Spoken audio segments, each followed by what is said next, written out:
Hello dear students, H B online classes स्वागत है दोस्तों। छत्तीसगढ़ राज्य open school model paper sets 2022-23 के लिए है। कक्षा 10वीं सामाजिक विज्ञान का ये सेट सी है। बोर्ड के द्वारा जारी किया गया मॉडल प्रश्न है, जिसमें से मैंने सेट ए और बी को अभी अभी वीडियो अपलोड किया है। उसको ज़रूर देखना, आपको तीनों सेट को देखना है। तीनों सेट में के क्वेश्चन जो है उठा कर दिया जाएगा इस बार बोर्ड में।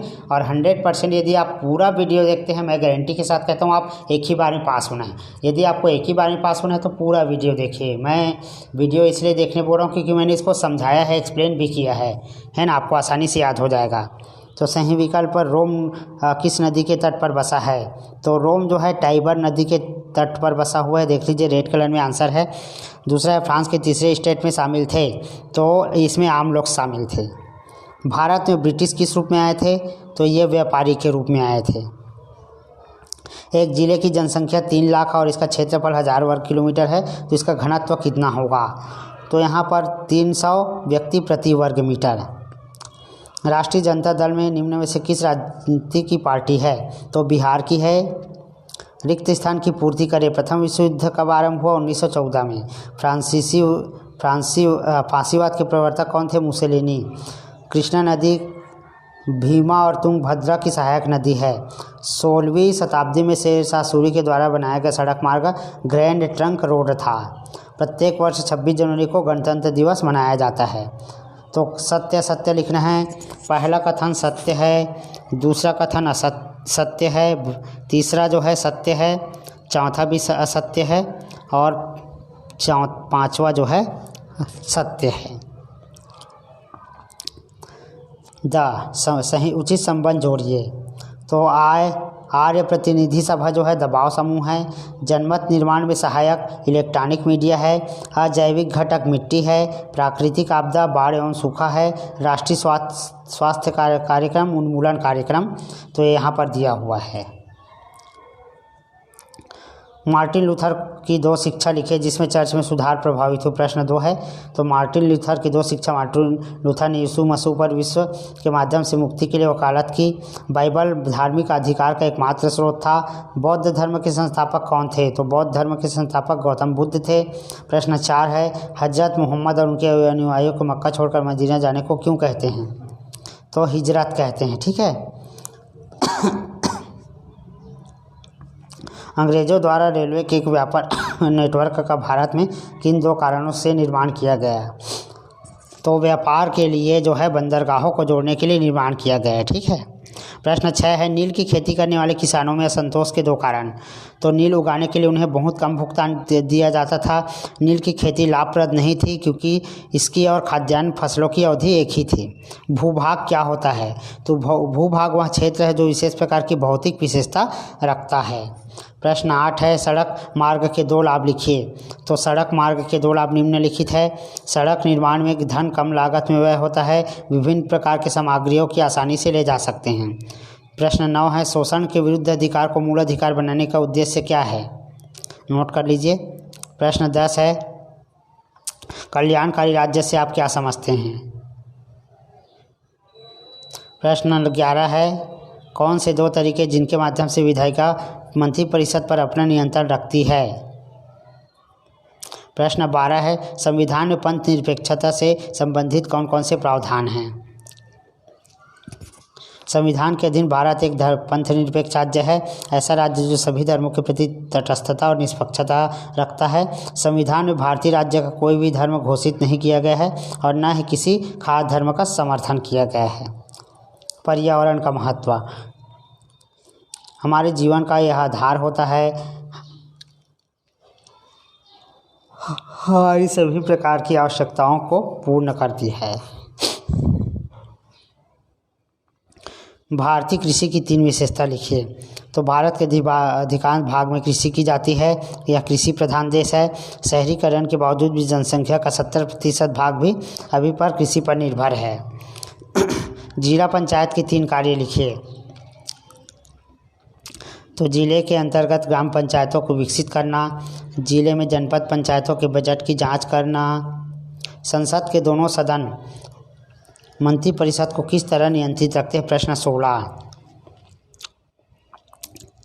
इसके बाद प्रश्न 17 है प्रधानमंत्री पद हेतु योग्यता लिखना है। तो सबसे पहले वो भारत का नागरिक होना चाहिए, ठीक है, 25 वर्ष की आयु से अधिक होना चाहिए, वोटर की कार्ड लिस्ट में उसका व्यक्ति का नाम होना चाहिए, दोनों सदनों में से किसी एक सदन का सदस्य होना चाहिए।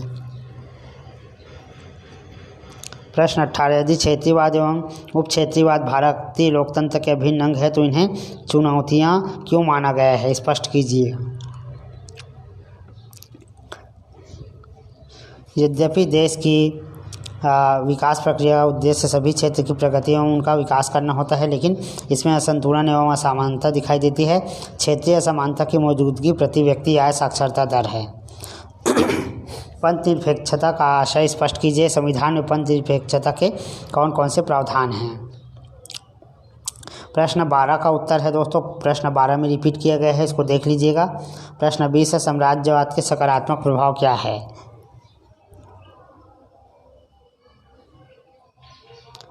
इसके बाद अथवा संयुक्त राष्ट्र संघ के उद्देश्य लिखिए। तो अंतर्राष्ट्रीय शांति और सुरक्षा बनाए रखना, राष्ट्र के बीच संबंध विकसित करना, पृथ्वी और पर्यावरण की सुरक्षा करना और बहुत सारे इसके कार्य होते हैं, लेकिन हमको 4 कार्य देना है। टिप्पणी लिखिए। ज्योतिबा गोविंदराव फुले और पंडित रमाबाई। तो ज्योतिबा फुले उन्होंने किसान और निम्न जाति को समान अधिकार दिलाने के लिए बहुत महत्वपूर्ण कार्य किए। इन्होंने सबसे पहले अपनी पत्नी को शिक्षित किया तथा बाद में पूना में लड़कियों को शिक्षित करने के लिए स्कूल खोला। पंडित रमाबाई का जन्म 1858 में महाराष्ट्र के एक चितपावन ब्राह्मण परिवार में हुआ था। उनके पिता का नाम अनंत शास्त्री डोंगरे था, उनकी माता का नाम लक्ष्मीबाई था। निम्न पर टिप्पणी लिखना है। सैयद अहमद खान और एनी बेसेंट। तो सैयद अहमद खान के बारे में लिखा गया है, दोस्तों नोट कर लो। प्रश्न 22 है सन 1857 के विद्रोह के कारण लिखिए। तो 1857 क्रांति के मुख्य कारण क्या है, उसको नोट कर लीजिए। राजनीतिक कारण, आर्थिक कारण, सामाजिक और धार्मिक कारण, सेना में असंतोष, ये 4 प्रमुख कारण हैं। इसको अच्छे से आपको लिखना है। अथवा 1857 की विद्रोह की विफलता के 4 कारण लिखिए। प्रश्न 23 है आपदा किसे कहते हैं। उत्पत्ति के आधार पर आपदाओं का वर्णन कीजिए। आपदा एक त्रासदी है जो ऋणात्मक रूप से समाज और पर्यावरण को प्रभावित करता है। आपदा प्राकृतिक एवं मानवकृत दोनों होती है, ठीक है, तो नोट कर लीजिएगा। SAT में भी है क्वेश्चन।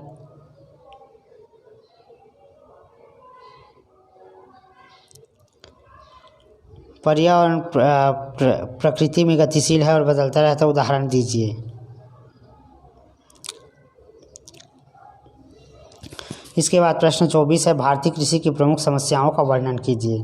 तो भारतीय कृषि द्वारा सामना किए जाने वाले प्रमुख चुनौती निम्न है। प्रमुख फसलें, दूसरा है खेत निवेश में उच्च लागत, तीसरा है मृदा उर्वरता का ह्रास, चौथा है मीठे भूमिगत जल की कमी।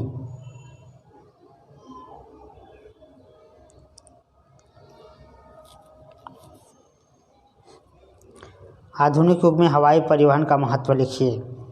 तो हवाई परिवहन का बहुत सारे महत्व है दोस्तों, 5 महत्व लिख दिया हूँ मैंने, देख लीजिए।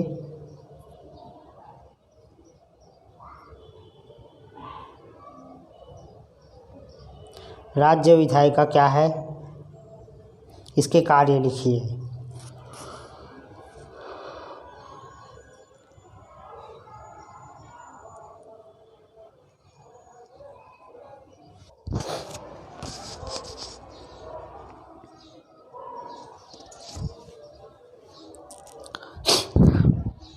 अथवा अधीनस्थ न्यायालय किसे कहते हैं। अधीनस्थ न्यायालय द्वारा किस प्रकार के मामलों की सुनवाई होती है। अधीनस्थ न्यायालय मतलब होता है जो दोस्तों सबसे निचली अदालत, यानी जिला न्यायालय। आप हर स्टेट में, हर राज्य में छोटा छोटा न्यायालय होता है, आप लोग देखे होंगे, उसी को अधीनस्थ न्यायालय बोलते हैं। इससे छोटे छोटे केस को सॉल्व किया जाता है, ठीक है। दीवानी मामले हैं, फौजदारी मामले हैं, है ना, तो इसका वर्णन किया हूँ मैं। राजस्व मामले हैं,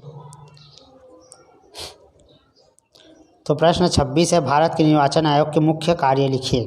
तो भारत के निर्वाचन आयोग के बहुत सारे कार्य होते हैं दोस्तों, जैसे कि निष्पक्ष चुनाव करवाना है ना, चुनाव मशीन का परीक्षण करना, कैंडिडेट का चुनाव करना, उनको चुनाव चिन्ह बांटना, ठीक है, प्रचार प्रसार करना, ठीक है, मतदाता सूची तैयार करना, ठीक है, सारे चीज़ को आपको लिखना है। भारत के किन्हीं 6 राजनीतिक दल का संक्षिप्त वर्णन करें। तो यहाँ पर भारत सबसे पहला कांग्रेस है, भारतीय राष्ट्रीय कांग्रेस है ना, दूसरा है भारतीय जनता पार्टी, तीसरा है भारतीय कम्युनिस्ट पार्टी, चौथा है आम आदमी पार्टी, पांचवा है समाजवादी पार्टी,